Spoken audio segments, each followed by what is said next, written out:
Salut à tous les gars, c'est Critical, j'espère que vous allez tous très très bien. Pour ma part, ça va nickel les gars. Aujourd'hui on va se retrouver sur du Black Ops 3, un petit 82 Gunstreak sur Nocturne. Je pense que je vais vous lâcher ce petit gameplay là. Enfin bref les gars, aujourd'hui on est là pour parler de YouTube parce que je ne sais pas si vous savez, si vous suivez l'actualité, mais il faut savoir que beaucoup de grandes marques se sont retirées de YouTube. Beaucoup de grandes marques ont arrêté de diffuser leurs pubs sur YouTube car des fois ces pubs en question, je vais prendre l'exemple du Coca-Cola, des pubs du Coca-Cola se retrouvaient sur des vidéos avec un contenu inapproprié comme ils disent, donc c'est-à-dire des vidéos racistes, homophobes par exemple, enfin il y a plein d'autres vidéos de ce genre avec du contenu inapproprié comme ils appellent ça, qui donnaient une mauvaise image à cette marque-là, donc ils se sont dit ben je vais pas continuer à donner de l'argent à quelqu'un qui donne une mauvaise image de ma boîte, je me casse. Et je les comprends totalement parce que là, YouTube n'a pas fait correctement leur boulot. J'y reviendrai par la suite. Et donc, faut savoir un truc, c'est qu'il y a pas mal de YouTubeurs qui se sont cassés de YouTube parce que franchement, ça rapportait plus un bal. De 85 centimes, plus ou moins, hein, dans la moyenne, 85 centimes les 1000 vues, ils sont passés à plus ou moins 20 centimes les 1000 vues. Donc ça fait vraiment un gros, gros, gros trou sur le compte, sur le chèque à la fin du mois. Et je les comprends d'un côté, oui, mais d'un côté, non. Parce que voilà, à la base, quand tu arrives sur YouTube, c'est pas pour te dire je vais faire des sous. Tu arrives sur YouTube, c'est pour souvent partager ta passion. Ça peut être des podcasts, ça peut être du gaming, ça peut être de tout. Mais bon, il y en a qui sont arrivés à un tel point où ils vivent de YouTube. Je vais prendre l'exemple de Tokyo Power. Cette personne-là vit de YouTube, vit d'Internet carrément depuis des années. Et là, c'est le, le, le coup de hache. Non, c'est pas ça qu'on dit, ouais. Je sais plus. Nique sa mère. Enfin, c'est un gros coup de massue parce que il se retrouve confronté à la réalité, tout simplement. Et c'est le cas pour plein de YouTubeurs. Ils se retrouvent confrontés à la réalité.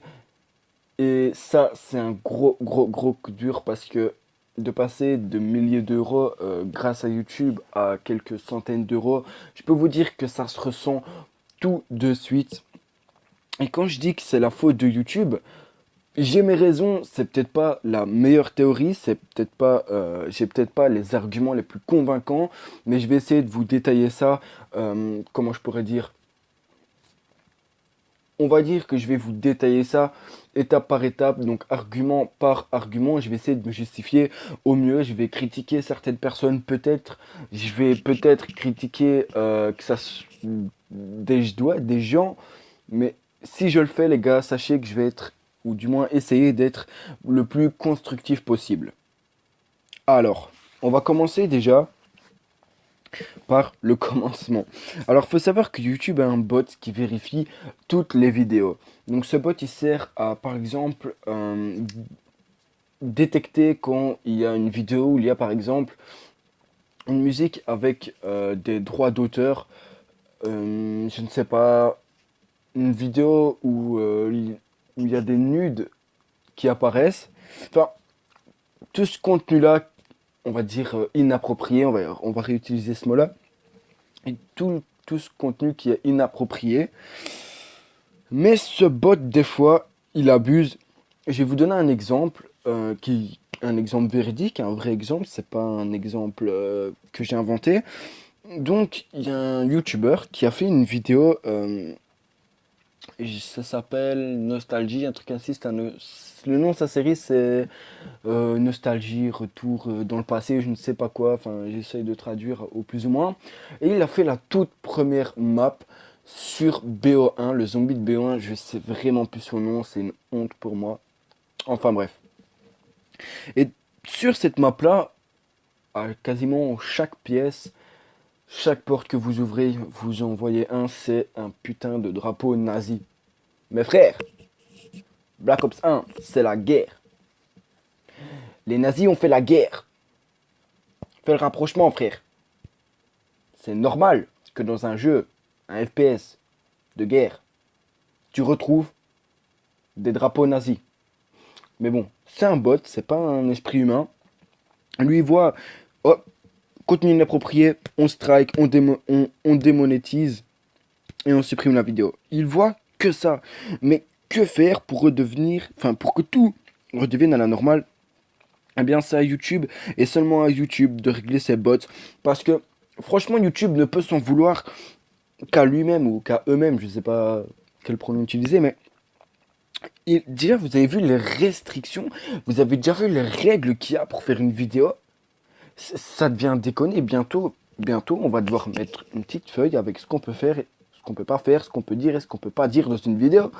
Parce que maintenant, limite, on n'a plus le droit de dire ce qu'on veut. Un fils de pute, bim, démonétisé. Vous avez jamais remarqué que les youtubeurs d'habitude qui insultaient les gros rageux, je vais prendre l'exemple de Skyrose maintenant, souvent ils mettent des bips, ils recoupent les moments où ils insultent. Mais ouais les gars, sinon sans ça il n'y a pas de mal. Je les comprends tout à fait, je ferai le même personnellement. Mais vous imaginez que franchement la liberté d'expression est bafouée. Je vais pas rentrer dans un sujet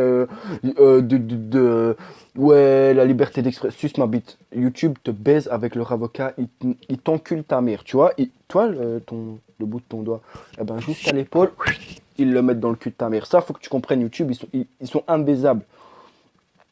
Et ça, on sait rien y faire parce que même si des grandes marques se sont barrées, ils se font toujours, les gars, ça vous pouvez me croire sur parole, ils se font toujours des couilles en or. De toute façon, c'est bien simple. Si YouTube n'a plus d'argent, les youtubeurs, les gros youtubeurs n'auraient plus aucun revenu. Et je pense que ça, il y aurait une putain d'avalanche de vidéos coup de gueule. Mais bon, j'espère que ça n'arrivera jamais. Enfin voilà, pour moi, clairement, je donne 6 mois à YouTube encore comme ça. Je donne encore 6 mois à YouTube pour survivre si la situation ne change pas. Parce que au bout d'un moment, c'est bien, les youtubeurs, ils gardent espoir, ils gardent espoir, ils gardent espoir. Mais au bout d'un moment, on est des êtres humains et on pète un plomb. Il y en a qui ont peut-être une famille à nourrir. Il y en a qui doivent se nourrir tout simplement, qui ont des loyers à payer. Et les gars, faut bien comprendre que si les youtubeurs doivent retourner taffer comme de vraies personnes, entre guillemets, il y aura, ce sera plus les mêmes youtubeurs. Il y aura peut-être moins de vidéos, ils auront moins de temps parce qu'ils doivent penser à eux d'abord avant leur chaîne YouTube, ce qui est tout à fait normal. Alors comprenez ça. Les gars, YouTube est en train de partir en couille. J'espère que cette vidéo va atteindre un max de personnes. J'espère que cette vidéo, il y aura plusieurs autres youtubeurs qui vont la refaire pour que ça touche encore une fois un maximum de personnes. Enfin bref, j'espère que cette vidéo vous aurez kiffé l'écouter, la regarder. J'ai trop bugué, nique sa mère. Enfin bref, passez une bonne journée, une bonne soirée les gars. Moi je vous dis ciao, bye bye, à la prochaine. C'était Critical. Peace.